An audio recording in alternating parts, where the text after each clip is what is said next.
These are things that I wish I knew as an American before moving to Australia. Hey, what's up you guys? Welcome back to the channel. Ashley here.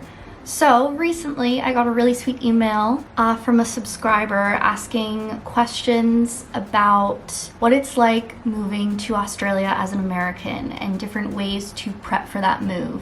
And a lot of the questions they asked, I've honestly never answered before or thought to answer, and I thought they were so great that I was like, let me sit down and let me answer them in a video. So subscribe, let's do this. The first question, in your experience, do you know if there's a way to reserve your US phone number while living abroad? So this I thought was really interesting because I, again, have never thought to answer it before because I've had this question myself, and really the plain answer is, to my knowledge, again, all of this is my experience, there isn't a way to reserve it unless you're still paying your bill in the US. So I'm really grateful that my parents, I pay for my phone bill here in Australia, and they've offered to, at least for this moment, help me pay a phone bill in the US, which, saying that out loud, sounds very excessive. And I've been in the process of, it's been on my to-do list to tell them to stop paying it because obviously I'm not using it and I'm planning on staying here in Australia, so there's no need for me to keep it. But that's the only reason why I've at least been able to have it this long past me leaving the US. So to answer the question, that I know of, unless you're paying your phone bill still in the US, I don't believe there's a way to reserve it, but I could be wrong. If anyone knows, let me know. 2, do you have any tips or tricks for adjusting to the metric system? No. My best advice is you just get used to it, which isn't really helpful to prep for a move.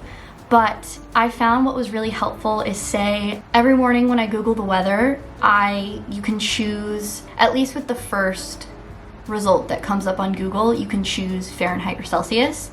And I've kind of just gotten used to, like, I'm like, okay, let me check it in Celsius and then compare it to what it would be in Fahrenheit to just at least kind of get estimations. So I've lived in Australia for almost a year now, which is insane. It's coming on my 1-year anniversary in a couple weeks.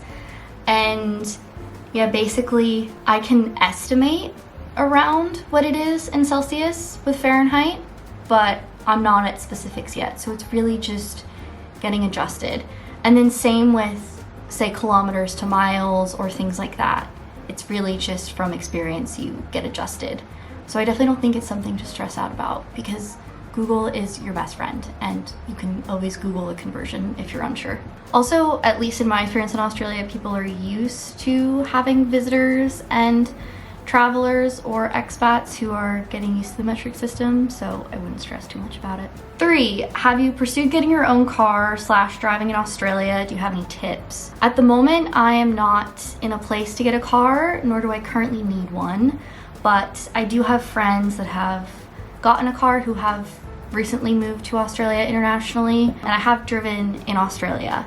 And again, it's like, I feel really bad saying this, but it's just something you get used to driving. I first started driving on the left side of the road when I lived in New Zealand for a semester, and I honestly didn't think driving on the left was difficult. I think the most difficult part for me was remembering which side is the indicator and which side is the windshield wipers. So still to this day, and even when I go back and I drive in the US, I like forget and I'm second guessing myself, which, oh my goodness, if you watched my London vlogs, I think I mentioned it, the rental car that my parents rented, the gear shift was on one of the things on the side of the wheel, and if you accidentally hit the wrong one, you were like in neutral or reverse. It was the most terrifying thing ever. Don't recommend. But that was in the UK. I have not experienced that in Australia.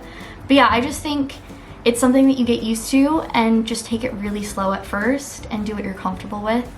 But especially if you live close to the CBD, I definitely do think the public transportation system in Australia is night and day better than the US. Like, I trust it so much more here than, well, a lot of US transportation. 4, do you have any must-visit spots in the mainland or things to do around the country? I haven't explored the mainland too much. I honestly haven't really been in a rush to because, well, 1, money, broke uni student over here, but also just I knew I was gonna be here for a while, so I wasn't really in a rush. I mean, I've really wanted to like do some of the touristy things like Bondi Beach and Gold Coast area. I've heard great things about Brisbane. My brother recently went to Perth and I was quite jealous because I feel like that's just so different from southeastern Australia. I really wanted to go to Phillip Island, south of Melbourne. Yeah, there's been so many places, but I've mainly on the mainland done around Melbourne and Sydney, but I would love to go to more places, and if anyone has any recommendations, leave them in the comments for me and whoever's watching. 5, are there things you found within your research or prior knowledge to the country that you found to be different than expected? That's a great question. Something that I didn't expect is how well people get paid in Australia in relation to what I was used to in the States. When I got my first paycheck here, working just a casual part-time job, my mouth was on the floor. I was like, I get paid this much an hour, where in the US, I think the most I've gotten an hour is like 14 or something like that, give or take. So again, it's different costs of living in different areas of the world, different parts of Australia, but I was told the pay was better here, but I definitely, since moving here, have so much less anxiety around finances than I did in the US. And I'm also going to link the culture shocks video that I did with my friend Caitlin. I think we addressed a lot of stuff in that same area as well. And yeah, I feel like that's another great topic to just do another sit down video on, because yeah, I feel like there's so much to unpack there. 6. I love this question because I've genuinely never talked about this. I've never talked about this. You may think I've been avoiding this question like the plague, but genuinely it just hasn't come up. How does the healthcare system compare? So, my experience with the US healthcare system is very different from my experience in Australia. I mean, no, but in the US, again, it's different for everyone, and I'm beyond grateful that in the US, I've been able to stay for the most part on my parents' insurance up until the age of 26, which is what, I don't know the percentage of people that do that in the US because I can't speak for anyone other than myself, but a lot of people I know in the US, my age, do that, which makes sense because it's a way to save a bit of money. So I can't really speak on dealing with the US healthcare system as a whole, because I'm super grateful that I've been able to deal with that in cooperation with my parents in the US. So unfortunately, I can't really compare that. But in my experience with the Australian healthcare system is, yes, when you do apply for a visa, you do have to get private healthcare here, which, again, I could be wrong, but I'm just speaking on experience of talking to Australian friends of mine. Some Australians that I know here in the Hobart area do have private health insurance, but some don't. But you need private health to apply for a visa to come here. I don't know all visas, but at least the student visas and ones like that. Again, my experience, it's really difficult because I can't really accurately compare numbers and everyone's experience is so different. And it really depends on so many different factors. I guess part of me, since moving to Australia, has been annoyed with the Australian healthcare system in the sense that you need referrals for everything, and then as a result, you are paying for 2 doctor's appointments when you could have just been paying for 1. And based on chatting with some of my Australian friends, a lot of places, at least in the Hobart area, don't do bulk billing. So even if you do have Medicare, you don't really get as much help as you anticipated you would financially, at least in the Hobart area, which is a bummer because Australians, especially online, love to praise how amazing the healthcare system is here. And again, I'm not saying it's not at all. I'm just saying it disappoints me to see a lot of my Australian friends, at least in the Hobart area, have to go through hardships because a lot of places don't do bulk billing and the Medicare doesn't really cover as much as they thought, if that makes sense. So I can't really speak on my behalf. I just have heard a lot of different things from friends. Yeah, I hope that makes sense. But it really depends on your situation and whatnot. And I've been really lucky that my family has been so supportive. So next up, tips on transferring US money into an Australian account. If I'm being honest, I have not really looked into that too much. I still have US bank accounts and different things set up over there, as well as here in Australia. And it would be a completely different story if I didn't have my family in the US to help me move stuff around, if that makes sense. So unfortunately, I don't have any great tips on that. Like, I've done a couple international wire transfers before, and those are terrifying. Unfortunately, I don't really know the best thing to recommend in that regard. So if anyone does have any tips for transferring savings or money or whatnot from one country's bank account to another, leave them in the comments so to hope we can help out everyone. And lastly on the list, again, this was like so sweet that a subscriber reached out, and I just love that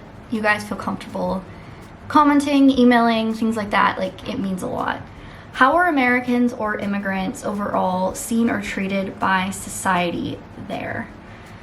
So that's an interesting question, and again, it's so different based on where you are located in Australia. I would say it's more so online that I see a lot of hate towards immigrants of any kind from any background. There is some I've seen in person, but definitely not as much hatred that I've seen, at least here in Australia, versus what I've seen in the US. I'm so grateful for the position that I'm in, being a white woman, so I can only speak from my own experience. To be fair though, I have gotten a lot of hate online for being American here, and sometimes there are stereotypes that people from anywhere in the world do just stereotype Americans as, and that does bug me, but also I do understand that being a white woman and coming from my background, there is a lot of privilege in that. Overall, I definitely think there's a lot more negativity towards immigrants in the US with how polarizing the politics is, which I will not get into.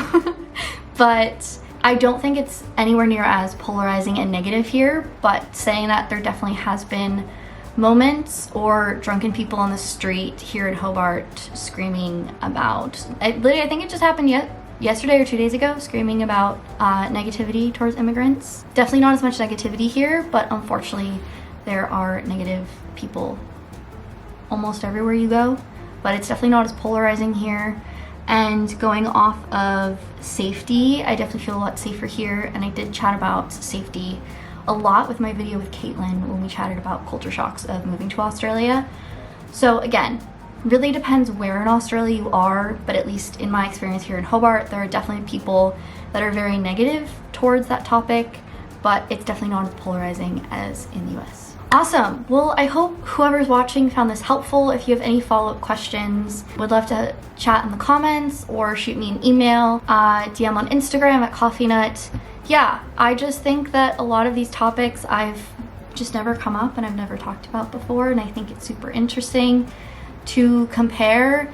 And it's interesting, I'm just gonna say this. I got a comment not too long ago here on YouTube, and it was just like, I'm sick of the American take on everything. And to that person, I'm American. Of course I'm going to have my American take on everything.